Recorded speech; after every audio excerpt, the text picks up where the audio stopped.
ہے اس میں حضور اکرم صلی اللہ علیہ وسلم یہ زمین سے سفر کر کر آسمانوں کا سفر طے کر کے اللہ سے جا ملے تو یہ رات بہت مبارک رات ہے۔ اس کے واقعات ہیں، مختصر واقعات میں آپ کے سامنے رکھوں گا تاکہ جنہیں معلوم ہے انہیں دوبارہ پھر سے یاد دہانی ہو جائے، یا حضور اکرم صلی اللہ علیہ وسلم کے واقعات بار بار سننے سے ہمارے اندر ایک روح پیدا ہوتی، حالانکہ ہمیں معلوم رہتے پھر بھی ہم اگر بار بار سنتے جائیں گے تو ایک موقع ایسا آتا کہ ہمارا بھی دل اس کی طرف مڑ جاتا، یا کہو اس پر عمل کرنے کے لیے تیار ہو جاتا۔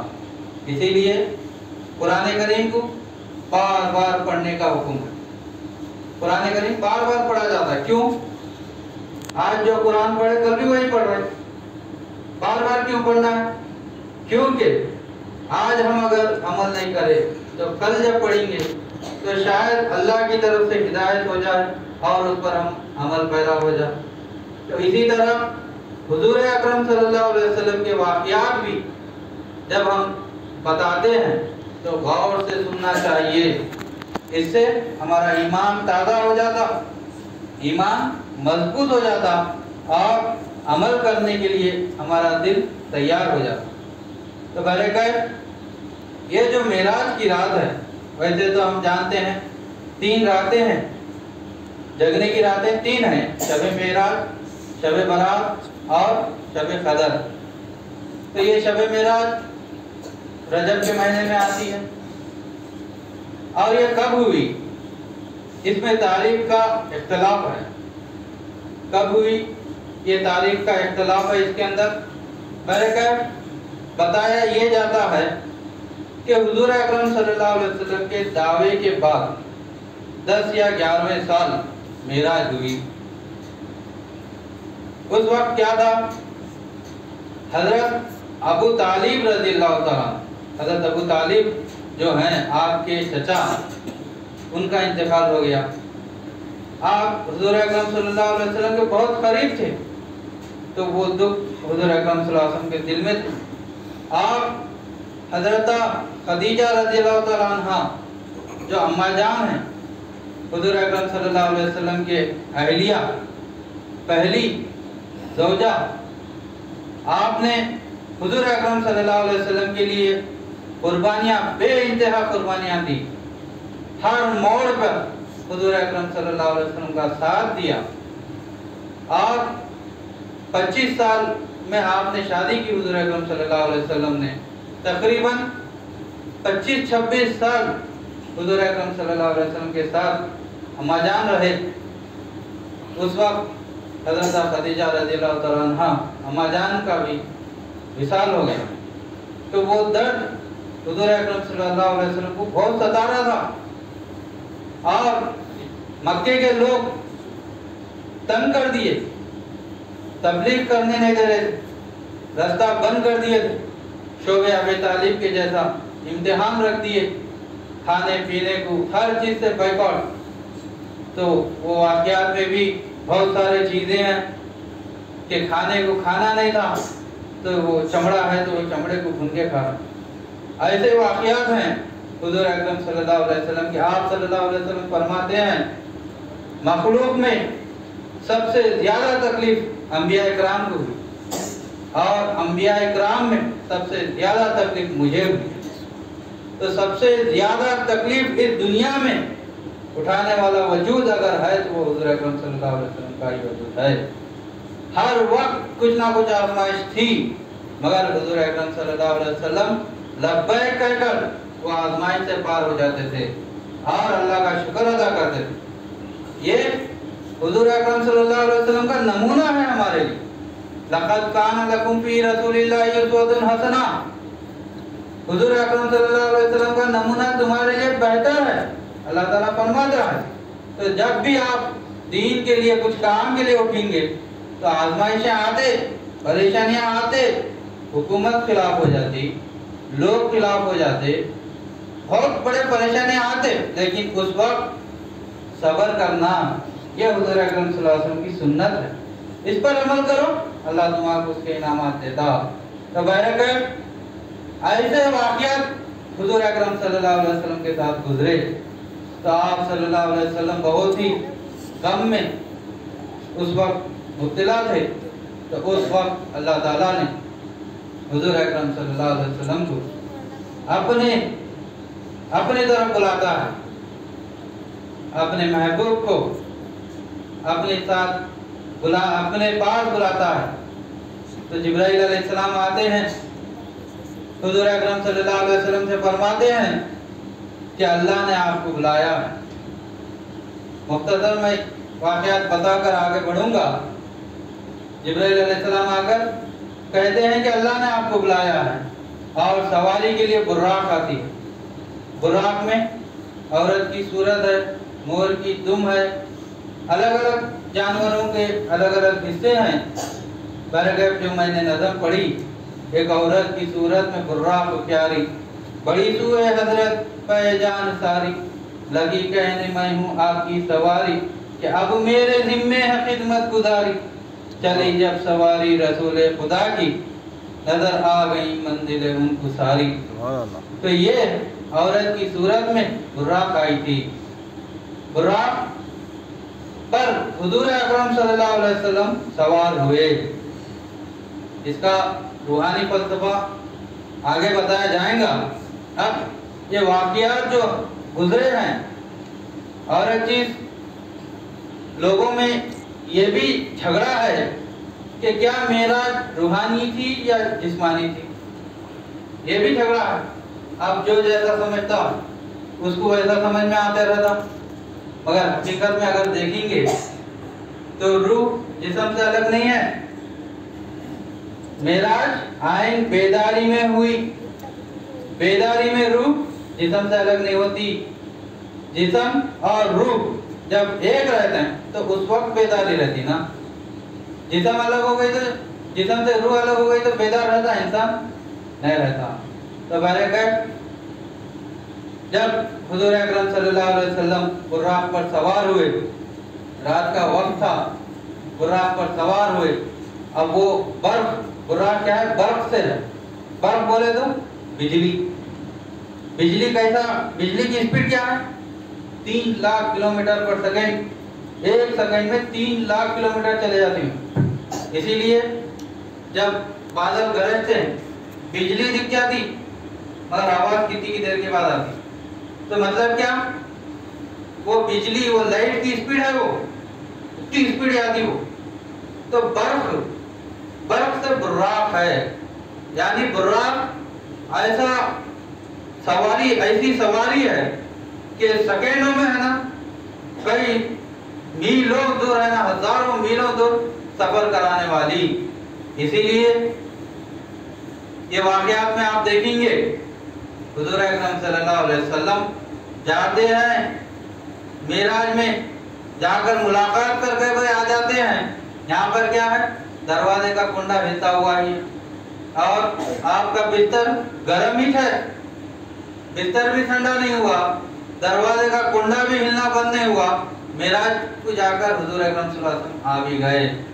تو وہ سواری اتنی اسپیڈ تھی، اتنی تیز تھی، اتنا تیز آپ نے سوار کیا، سواری پر سوار ہوئے۔ تو حضور اکرم صلی اللہ علیہ وسلم براق پر بیٹھ کر جا رہے ہیں کدھر؟ مسجد حرام سے مسجد اقصیٰ۔ مسجد حرام کعبۃ اللہ سے کہاں جا رہے ہیں؟ مسجد اقصیٰ کو جا رہے ہیں۔ مسجد اقصیٰ میں کیا ہوا؟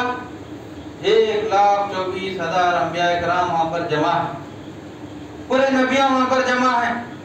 وہاں پر حضور اکرم صلی اللہ علیہ وسلم وہ نبیوں کی امامت کر رہے ہیں۔ دیکھو آپ حضور اکرم صلی اللہ علیہ وسلم کا مقام سمجھو۔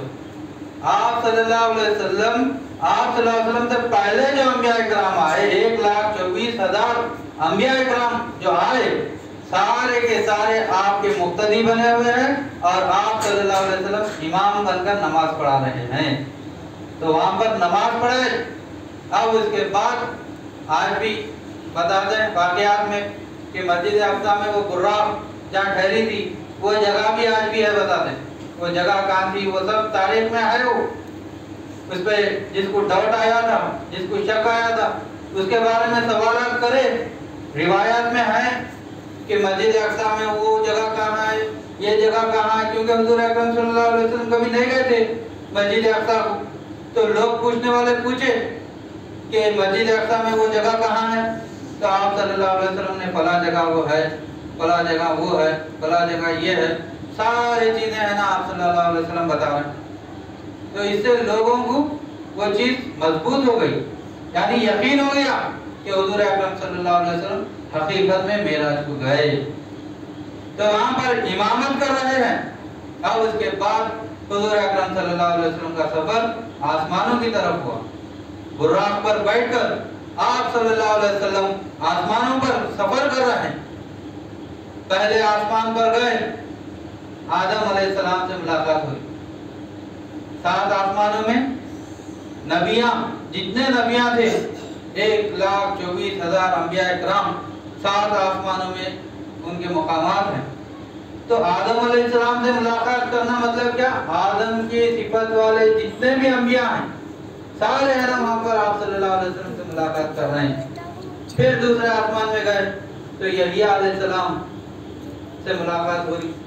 تیسرے آسمان میں گئے تو ادریس علیہ السلام سے ملاقات ہوئی. چوتھے آسمان پر عیسیٰ علیہ السلام سے حضور اکرم صلی اللہ علیہ وسلم کی ملاقات ہوئی. 5ویں آسمان پر یوسف علیہ السلام سے ملاقات ہوئی. 6ویں آسمان پر موسیٰ علیہ السلام سے ملاقات ہوئی. 7ویں آسمان پر ابراہیم علیہ السلام سے ملاقات ہوئی. اب اس کے بعد حضور اکرم صلی اللہ علیہ وسلم ملاقات کر لے گا اور آگے بڑھے. آگے گئے تو کیا ہے عرش معلیٰ اور بھی اس میں واقعات آتے ہیں کہ اونٹ کے ایک لائن چل رہی تھی. تو برکت عرش معلیٰ پر جب آپ نے پہنچا تو وہاں پر حضور اکرم صلی اللہ علیہ وسلم اپنے ساتھیوں کو دیکھ رہے ہیں. صحابہ کرام کو عرش معلیٰ پر دیکھ رہے ہیں. حضرت ابوبکر صدیق رضی اللہ تعالیٰ عنہ کی آواز سنے آ رہی. حضرت عمر رضی اللہ تعالیٰ عنہ کی تلوار نظر آ رہی. حضرت عثمان غنی رضی اللہ تعالیٰ عنہ کا گھوڑا نظر آ رہا اور حضرت علی رضی اللہ تعالیٰ عنہ کا ہاتھ نظر آ رہا اور حضرت بلال حبشی رضی اللہ تعالیٰ عنہ کے کھڑا ہونے کی آواز آ رہی. تو اس کے بعد جب اور آگے بڑھے تو وہاں پر کیا تھا اللہ ہی اللہ حیثیت کا مقام ہے. اس جگہ پر دوسرا کوئی نہیں رہتا سوائے اللہ کی. اس جگہ پر حضور اکرم صلی اللہ علیہ وسلم جاتے ہیں قاب قوسین او ادنا. جس طرح 2 کمانیں مل جاتے ہیں ایسا حضور اکرم صلی اللہ علیہ وسلم اور اللہ کی ملاقات ہوئی. تو اس طرح سے ملاقات وہاں پر ہو رہی ہے.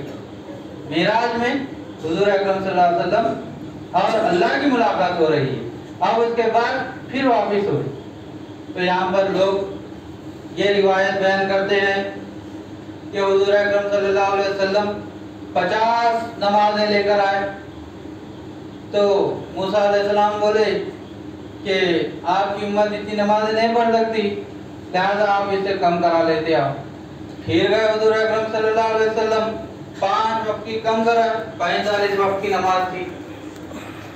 اب اس کے بعد پھر آئے تو پھر کیا بول رہے ہیں اتنے بھی نہیں پڑھ سکتے پھر کم کرو. تو پھر ہے نا 40 کرے گا بھلے کہ ایسا کرتے کرتے 5 کرے. یہ روایتیں گھڑی ہوئی روایتیں ہیں. یہ حقیقی روایتیں نہیں ہوتی. حضور اکرم صلی اللہ علیہ وسلم تمام نبیوں کے سردار ہیں. تمام نبیاں آپ کے مقتدی بنے آپ امام بنے.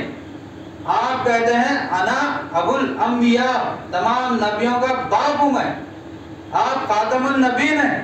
جو خاتم النبیین رہتا وہ سارے نبیوں کا سردار رہتا سید المرسلین ہیں.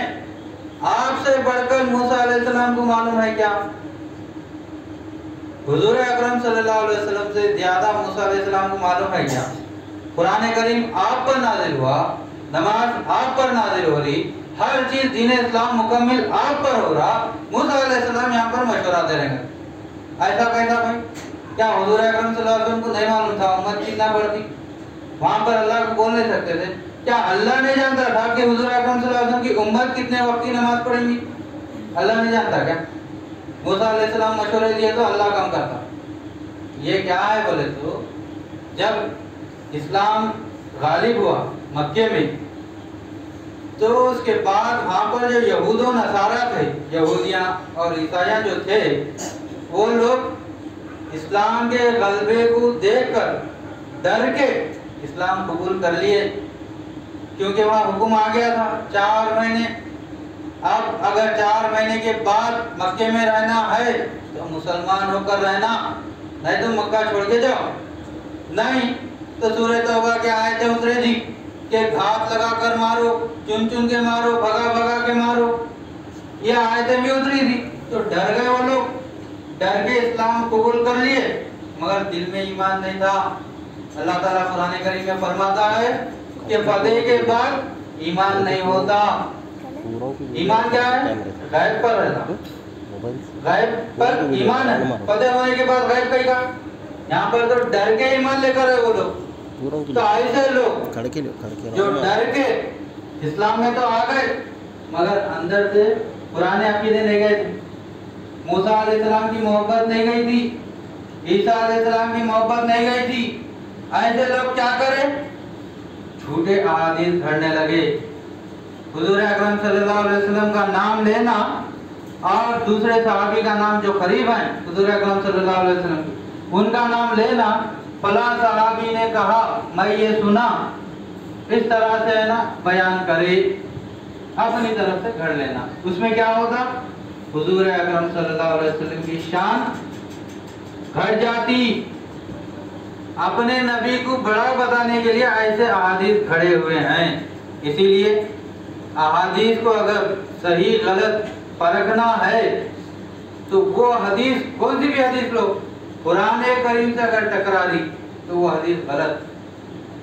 قرآن کریم کی آیتوں سے اگر کوئی حدیث ٹکرا دی تو وہ حدیث غلط۔ قرآن کریم کی آیتوں کے مطابقت میں ہے تو وہ حدیث صحیح ہے۔ تو اس طرح سے حضور اکرم صلی اللہ علیہ وسلم واپس ہوئے، تو واپس ہونے کے بعد لوگ یہاں پر شک کرے۔ حضور اکرم صلی اللہ علیہ وسلم فرمائے کہ میں ایسا، ہاں تو یہ حدیث جو میں بات بولا کہ قرآن سے ٹکرائی تو وہ حدیث غلط ہے، یہ حضور اکرم صلی اللہ علیہ وسلم کا ہی فرمان ہے۔ آپ صلی اللہ علیہ وسلم کا ہی فرمان ہے، جو حدیث قرآن سے ٹکراتی وہ حدیث کو مت لو، وہ غلط ہے۔ تو بہرکیف تو یہاں پر جو واقعات چل رہے ہیں کہ حضور اکرم صلی اللہ علیہ وسلم آ کر جب واقعات بتائے تو لوگ شک کر کے ہے نا پوچھے۔ تو جس طرح مول صاحب نے بتایا کہ ایک قافلہ ملک شام سے آ رہا تھا، تو لوگ پوچھے کیا آپ نے وہ قافلے کو دیکھا ہے؟ وہ قافلہ تو ملک شام سے نکل گیا، اب یہاں مکے کو آ رہا ہے، کیا آپ نے وہ قافلہ راستے میں دیکھا؟ کہاں ہے؟ کیونکہ آپ گئے بول رہے نا بھائی، وہ کہاں ہے بولیے؟ تو حضور اکرم صلی اللہ علیہ وسلم وہ وقت اور وہ کہاں تھا سب بتا دی، اور وہ کب آئے گا وہ بھی بتا دی، مسجد اقصی میں کون سی چیز کہاں ہے وہ بھی بتا دی۔ اور اسی دوران حضرت ابوبکر صدیق رضی اللہ تعالیٰ عنہ سے کوئی کہتے ہیں کہ حضور اکرم صلی اللہ علیہ وسلم اس طرح معراج کے واقعات بیان کر رہے ہیں، کیا یہ ہو سکتا ہے؟ کیا یہ ہو سکتا ہے؟ ایسا ہو سکتا ہے کیا؟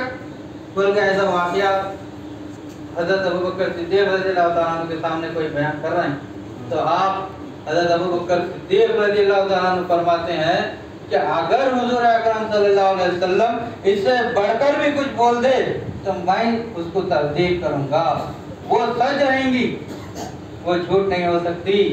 تو اس کے بعد حضور اکرم صلی اللہ علیہ وسلم نے حضرت ابوبکر صدیق رضی اللہ تعالیٰ عنہ کو صدیق کا لقب دیا۔